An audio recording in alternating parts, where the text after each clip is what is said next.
21 years ago, my daughter was born on July 11, 2002. From the beginning, we struggled to get pregnant anyway, and when we did, we were very excited. I think my husband said 7 times they told us. It was actually 8 that we miscarried, so it was very emotional, up and down. Are you pregnant? Are you not pregnant? And then the signs of previous started right at the beginning, so there was a constant struggle, like from week to week.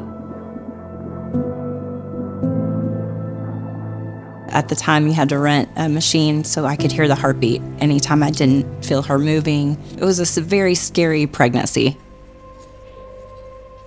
I never left work. One day, I just wasn't feeling right, so I asked my boss if I could go home and lay down. We were actually supposed to start birthing classes that day, and when Paul came home from work and I stood up, we realized that we were in a bad spot. It was a very difficult pregnancy for my wife. You know, she ended up having to have an emergency C-section at 32 weeks, you know, to save her life and Kyleigh's life. You know, it's a really dynamic situation when the doctor pulls you aside and asks you to make a choice, possibly.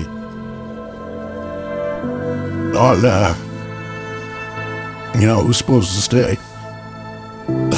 So, obviously we knew and prayed to God that, you know, the right decision would be made, and obviously, you know, they're both here today. And when I finally heard her cry, you know, we knew that she was here. You know, she was a fighter from day one, and you know, we didn't know what was going to happen. She had a lot of issues. She was in NICU for almost 5 weeks, and then, of course, when you start getting into the important organs, you know, her heart was a little underdeveloped, and she had a congenital heart defect.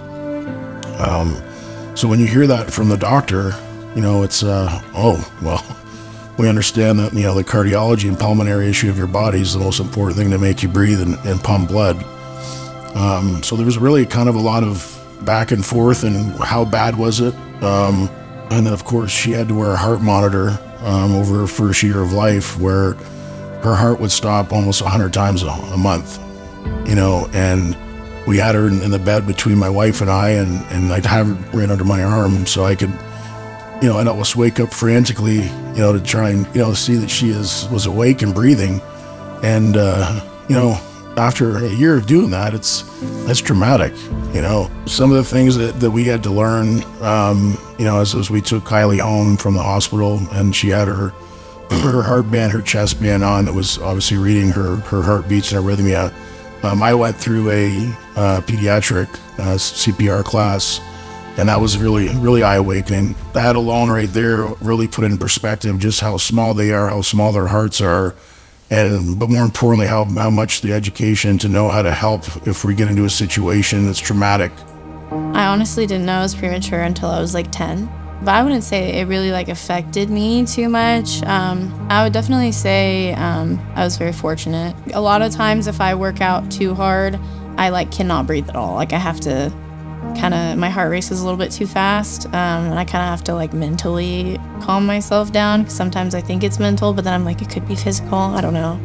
As I get older, I worry about it more, because, you know, when you're a child, you have a lot more energy and stuff like that, but as you get older, your body grows with you. I've had like MRIs and stuff like that, but as far as I know, everything looks fine as of right now. So having, you know, a little bit of bodily struggles, I'm definitely very fortunate. I always have a fear that, you know, because she was born as a preemie, because her heart was a little underdeveloped, because there was a congenital heart defect, you know, is that something that, you know, comes down the road? But her health is incredible. There's no issues on that. So we thank God every day and hope that she stays healthy on that side for her heart to be healthy. I think the research that the American Heart Association does, it impacts every family. There isn't a person on the planet who isn't going to have a heart issue, or know someone with a heart issue, or have a baby born with a heart issue.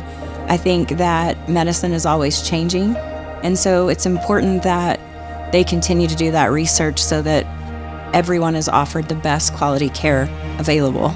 We need the American Heart Association. Our families need it, our friends need it, And make sure that when you're giving to it, you understand that they've been here for 100 years helping us, and let's get them on to 100 more. My family and I ask you to open your hearts to the American Heart Association.